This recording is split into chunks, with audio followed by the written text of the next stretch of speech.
வணக்கம். நம்ம நியூஸ்ல பாத்தீங்கன்னா அடிக்கடி இந்த வார்த்தை கேட்டிருப்போம். ஐபிசி, இந்திய தண்டனை சட்டம். ஆனா அது என்னது? கொலை, திருட்டு, மிரட்டல்னு நம்மள சுத்தி நடக்கிற விஷயங்களுக்கு இந்த சட்டம் என்ன சொல்லுதுன்னு உங்களுக்கு தெரியுமா?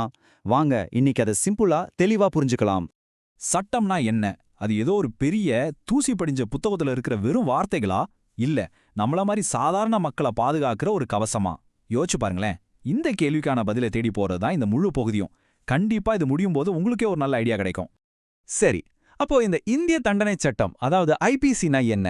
ரொம்ப சிம்பிளா சொல்லணும்னா, இது நம்ம நாட்டுக்கான ஒரு ரூல் புக் மாதிரி. எதெல்லாம் செய்யலாம், எதெல்லாம் செய்யவே கூடாதுன்னு இதுல தெளிவா எழுதியிருக்கோம். நீங்க யாரா வேணா இருங்க, ஒரு ஜனாதிபதியா இருந்தாலும் சரி, இல்ல ஒரு சாதாரண குடிமகனா இருந்தாலும் சரி, ரூல்ஸ் எல்லாருக்கும் ஒண்ணுதான். ஓகே. முதல்ல நாம ரொம்ப ரொம்ப முக்கியமான ஒரு விஷயத்தை பத்தி பார்க்கலாம். அதாவது ஒரு மனுஷனோட உயிருக்கும் உடம்புக்கும் பாதுகாப்பு கொடுக்கிற சட்டங்களை பத்தி. ஒருத்தர் இன்னொருத்தரை அடிச்சாலோ காயப்படுத்தினாலோ சட்டம் அவங்கள சும்மா விடுமா? என்ன சொல்லுதுன்னு பாப்போமா? செக்ஷன் 302. இதை நீங்க நிறைய சினிமாக்கள்ல கூட கேட்டிருப்பீங்க. இது கொலை குற்றத்துக்கான பிரிவு. ஒருத்தரோட உயிரை வேணும்னே எடுக்கிறது. இதுக்கு தண்டனை பாத்தீங்கன்னா சாதாரணமா இருக்காது. ஒன்னு ஆயுள் தண்டனை, இல்லனா மரண தண்டனை.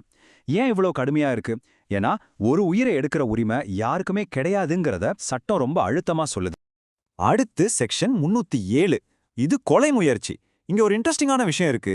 கொலை நடக்கல, ஆனா கொல்ல முயற்சி பண்ணிருக்காங்க. அந்த எண்ணமும் அதுக்காக செஞ்ச செயலும் கூட சட்டப்படி ஒரு பெரிய குற்றம்தான். பாத்தீங்களா? நீங்க நினைச்சது நடக்கலனாலும் அந்த கெட்ட எண்ணத்துக்கே தண்டனை உண்டு. கிட்டத்தட்ட 10 வருஷம் வரைக்கும் ஜெயிலுக்கு போக வாய்ப்பு இருக்கு. இப்ப பாருங்க, இது ரெண்டுக்கும் உள்ள வித்தியாசத்தை ரொம்ப சிம்பிளா புரிஞ்சுக்கலாம். செக்ஷன் 302ங்கிறது கொலை நடந்துருச்சு, செயல் வெற்றிகரமா முடிஞ்சிருச்சு.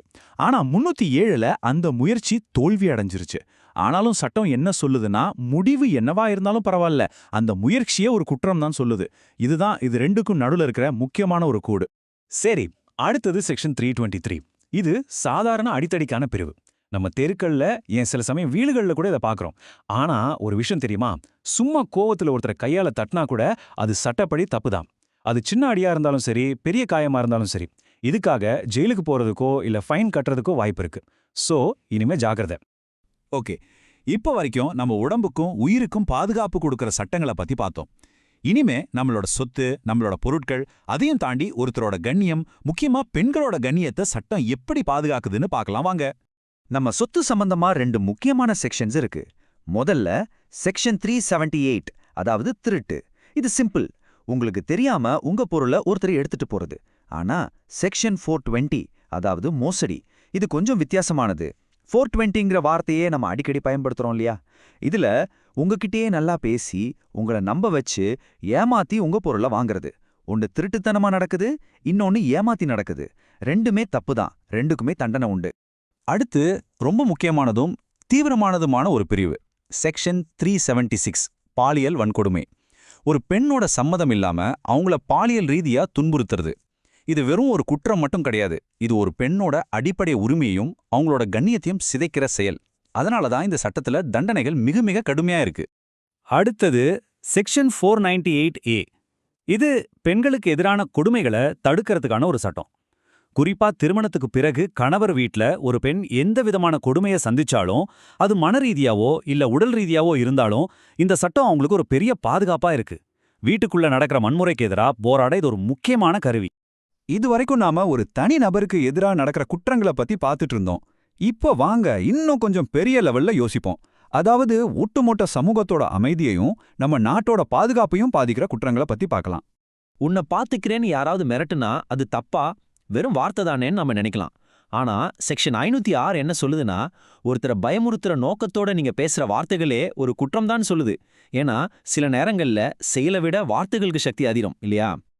அடுத்தது செக்ஷன் 141. இது சட்டவிரோத கூட்டத்தை பத்தினது. 5 பேர் இல்ல அதுக்கு மேல இருக்கிறவங்க ஏதாச்சும் ஒரு தப்பான நோக்கத்தோட ஒன்னா சேர்ந்தாலே போதும், அந்த கூட்டமே சட்டவிரோதமானதுதான். எதுக்காக இந்த ரூல்? ஏன்னா சில சமயம் ஒரு சின்ன கூட்டம் தான் பெரிய கலவரத்துக்கே காரணமா அமையலாம். அதை முன்கூட்டியே தடுக்கிறதுக்கு தான் இந்த சட்டம். அடுத்து செக்ஷன் 124A, தேச துரோகம்.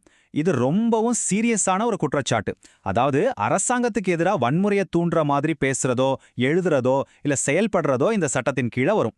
சரி, நாம இப்போ கொலை, திருட்டு, மிரட்டல்னு பல சட்டங்கள பத்தி பார்த்தோம். ஆனா இது எல்லாத்துக்கும் அடிப்படையா ஒரு முக்கியமான விஷயம் இருக்கு.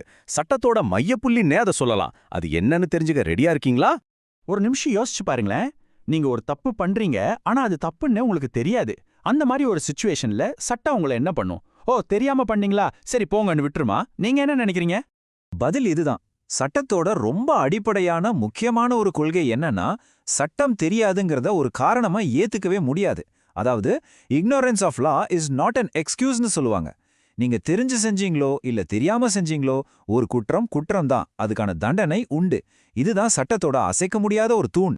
இன்னைக்கு நாம இந்திய தண்டனை சட்டத்தோட சில முக்கியமான பிரிவுகளை மட்டும்தான் பார்த்திருக்கோம். இது ஒரு சின்ன அறிமுகம் தான். ஆனா நம்ம பயணம் இதோட முடியல.